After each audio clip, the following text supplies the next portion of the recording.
Yes, sir, certainly. It was I who found the body. This morning, as usual, I went to cut my daily quota of cedars when I found the body in a grove in a hollow in the mountains. The exact location, about 150 meters off the Yamashina Stage Road. It's an out-of-the-way grove of bamboo and cedars. The body was lying flat on its back. A single sword stroke had pierced the breast. You asked me if I saw a sword or any such thing? No, nothing. I found only a rope at the root of cedar nearby. And, well, in addition to a rope, I found a comb. That was all. Apparently, he must have made a bottle of it before he was murdered, because the grass and fallen bamboo blade been trampled down all around. A horse was nearby? No, it's hard enough for a man to enter, let alone a horse. When was the last time when you last saw the victim? Certainly, it was noon, ma'am. They were heading towards Sekiyama to Yamashina. A girl was accompanying him, which later I found out that it was his wife.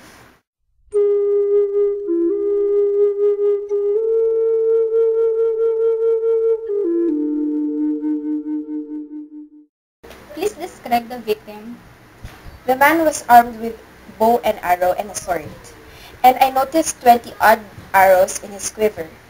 Little did I expect that he would meet such a fate. Truly, life is an evanescent of morning dew or a flash of lightning. I have no words enough to express how much I have sympathized him. The man that I arrested? He is a notorious robber called Tajumaru. When I arrested him, he had fallen off his horse. He was groaning on the bridge at Wataguchi. The time, it was in the early hours of last night. For the record, I might say that the other day I tried to arrest him, but unfortunately, he escaped. And as you see, he got a bow and arrow somewhere.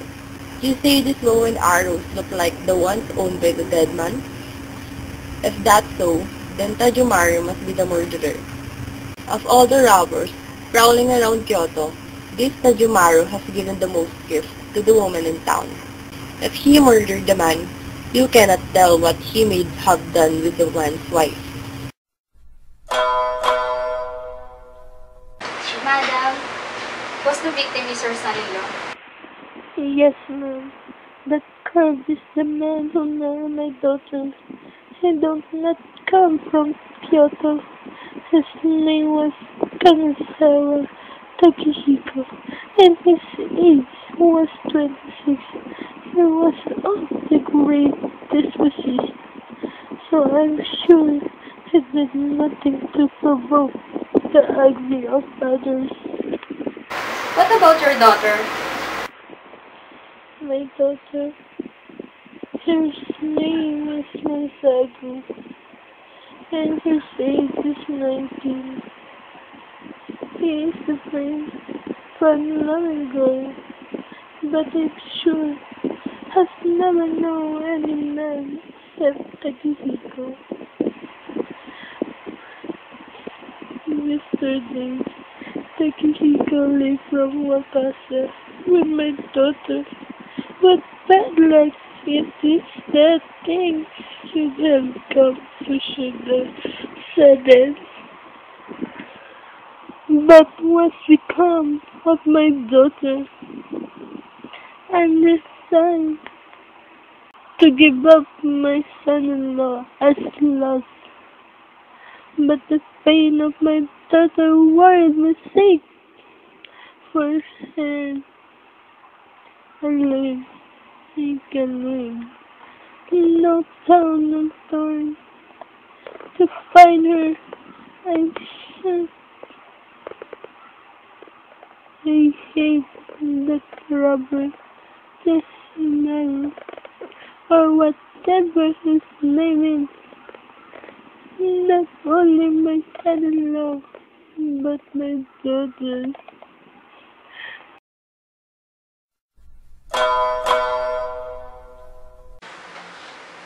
I killed him, but not her. Where's she gone? I can't tell. Oh, wait a minute. No torture can make me confess what I don't know. Now things have come to such a head. I won't keep anything from you. Yesterday, a little past noon, I met that couple. Just then a flap of wind blew and raised her hanging scarf so that I could catch a glimpse of her face. Instantly, it was again covered from my view. That may have been one reason she looked like a bodhisattva. At that moment, I made up my mind to capture her even if I had to kill her men. Why? To me, killing isn't the matter. So, I managed to lure the couple into the mountains. It was quite easy. I became their traveling companion. And I told them there was an old mound in the mountain over there, and that I had dug it open and found many mirrors and swords. I went to tell them that I buried the things in the grove behind the mountain, and that I'd like to sell them at low price to anyone who would care to have them. Then you see, isn't greed terrible? He was beginning to be moved by my talk before he knew it. In less than half an hour, they were driving their horses toward the mountain with me. When he came in front of the grove, I told them that the treasures were buried in it, and I asked them to come and see. The man had no objection. He was blinded by greed. The woman said she would wait on horseback. It was natural for her to say so at the sight of a thick grove. To tell you the truth, my plan worked just as I wished. So I went into the grove with him, leaving her behind alone. As soon as we got there, I seized him from behind. Because he was a trained sword-bearing warrior, he was quite strong, but he was taken by surprise, so there was no help for him. I soon tied him up to the root of a cedar. When I disposed of him, I went to his woman and asked her to come and see him. Because he seemed to have been suddenly taken sick, it's needless to say that this plan also worked well. The woman, her sedge hat off, came into the depths of the grove, where I led her by the hand. The instant she caught sight of her husband, she drew a small sword. I never seen a woman of such violent temper. If I had been off guard, I'd have got a thrust in my side. I dodged, but she kept on slashing at me. She might have wounded me deeply or killed me. But I'm Tajumaru. I managed to strike down her small sword without drawing my own. The most spirited woman is defenseless without a weapon. At least I could satisfy my desire for her without taking her husband's life. Yes, without taking his husband's life. I was about to run away from the grove, leaving the woman behind in tears, when she frantically clung to my arm in broken fragments of words. She asked that either her husband or I die. She said it was more trying than death to have her shame known to two men. She gasped out that she wanted to be the wife of whichever survived. Then a furious desire to kill him seized me. Telling you in this way. No doubt, I seem a crueler man than you. But that's because you didn't see her face. Especially her burning eyes at that moment as I saw her eye to eye. I wanted to make her my wife even if I had to be struck by lightning. I wanted to make her my wife. This single desire filled my mind. This was not only lust as you might think. Then, I wouldn't have stained my sword with his blood. But the moment I gazed at her face in the dark grove, I decided not to leave there without killing him. But I didn't like to resort to unfair means to kill him. I untied him and told him to cross swords with me. Furious with anger, he drew his thick sword. And quick as thought, he sprang at me ferociously. Without speaking a word, I need to tell you how our fight turned out. The 23rd stroke. Please remember this, I am impressed with this fact still. Nobody under the sun has ever clashed swords with me. 20 strokes. When he fell, I turned toward her. Lowering my blood-stained sword, but to my great astonishment, she was gone. I wondered to where she had run away. I looked for her in the clump of cedars. I listened but heard only a groaning sound from the throat of dying man. As soon as we started to cross swords, she may have run away through the grove to call for help. When I thought of that, I decided it was a matter of life and death to me. So robbing him of his sword and bow and arrows, I ran out to the mountain road. There I found her horse still grazing quietly. It would be a mere waste of words to tell you the later details, but before I entered town, I had already parted with the sword. That's all my confession. I know that my head will be hung in chains anyway, so put me down for the maximum penalty.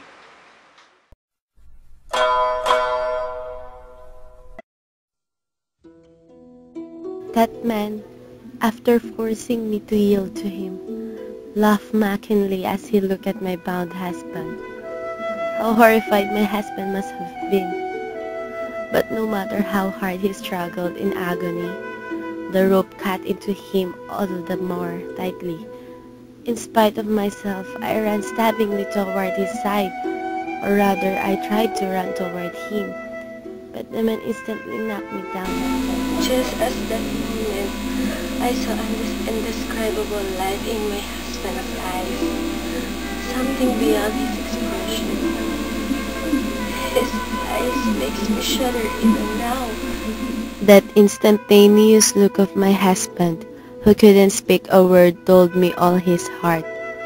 The flash in his eyes was neither anger nor sorrow, only a cold light, a look of loathing. More struck by the look in his eyes than by the blow of the thief, I called out in spite of myself. In the course of time, I came to and found that the man was gone. I saw only my husband still bound to the root of the cedar.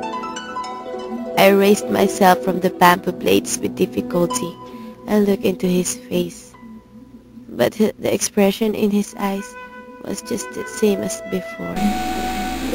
Beneath the contempt called in his eyes, there were hatred, shame, grief, and anger. I don't know how to express my heart at that time. Reeling to my feet, I went up to my husband. Takehiko, since things have come to this pass, I cannot live with you. I'm determined to die, but you must die too. You saw my shame. I can't leave you alive as you are. This was all I could say.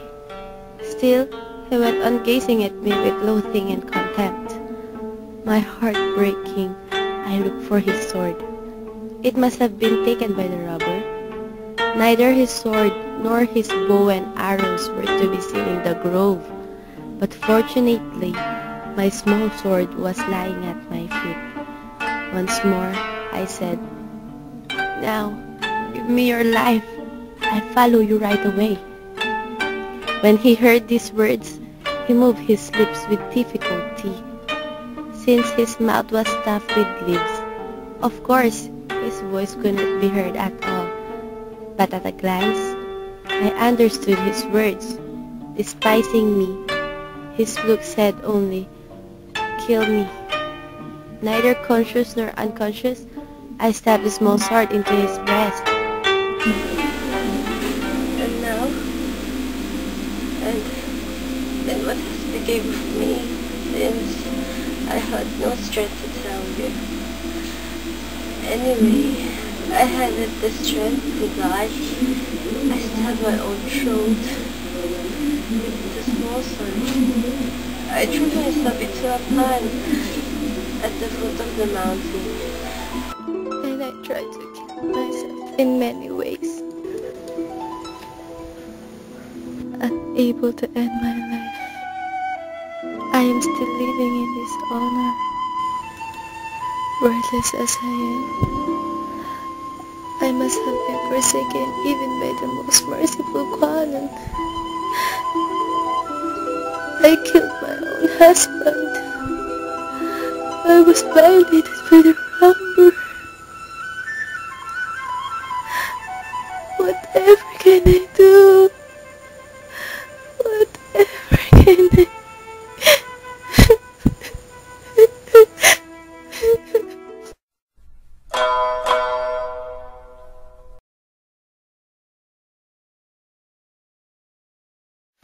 After violating my wife, the robber sitting there began to speak comforting words to her. Of course I couldn't speak. My whole body was tied fast to the root of a cedar. But meanwhile, I winked at her many times as much as to say don't believe the robber. I wanted to convey some such meaning to her, but my wife, sitting dejectedly on the bamboo leaves, was looking hard at her lap. To all appearance, she was listening to his words. I was agonized by jealousy. In the meantime, the robber went on with his clever talk, from one subject to another. The robber finally made this bold brazen proposal. Once your virtue is stained, you won't get along well with your husband. So won't you be my wife instead? It's my love for you that made me violent toward you. While the criminal talked, my wife raised her face as if in a trance. She had never looked as beautiful as that moment. What did my beautiful wife say answer to him while I was sitting bound there? I am lost in space, but I have never thought of her answer without burning with anger and jealousy. Truly, she said, Then take me away with you wherever you go. this is not the whole of her sin. If that were all, I would not be tormented so much in the dark. When she was going out of the grove, as if in a dream, her hand in the robber's, she suddenly turned pale and pointed at me, tied to the root of the cedar, and said, Kill him! I cannot marry you as long as he lives. Kill him! Even now, these words threatened to blow me headlong into the bottomless abyss of darkness. Has such a hateful thing come out of a human mouth ever before? Have such cursed words ever struck a human ear even once? even once, such a... At these words, the robber himself turned pale. Kill him! She cried, clinging to his arms, looking hard at her. He answered neither yes or no, but hardly had I thought about his answer before she said had been knocked down into the bamboo leaves. Quietly folding his arms, he looked at me and said, What will you do with her? Kill her or save her? You have only to nod. Kill her? For these words alone, I would like to pardon his crime. While I hesitated, she shrieked and ran into the depths of the grove. The robber instantly snatched at her, but he failed even to grasp her sleeve. After she ran away, he took up my sword and my bow and arrows. With single stroke, he cut one of my bands. I remember his mumbling. My fate is next. Then he disappeared from the grove. All was silent after that. No, I heard someone crying. Untying the rest of my bonds, I listened carefully. I listened carefully and noticed that it was my own cry. I raised my exhausted body from the foot of the cedar. In front of me there was a shining small sword which my wife had dropped. I took it up and stabbed it in my breast. A bloody lump rose to my mouth, but I did not feel any pain. What profound silence! Not a single bird note was heard in the sky over the grave in the hollow of the mountains. Only a lonely light lingered on the cedars and mountains. By and by, light gradually grew fainter, till the cedars and bamboo were lost to me. Lying there, I was enveloped in deep silence. Then someone crept up to me. I tried to see who it was, but darkness had already been gathering. That someone drew that small sword softly out of my breast in its visible hand. At the same time, once more, blood flowed into my mouth. And once and for all, I sank down into the darkness of space.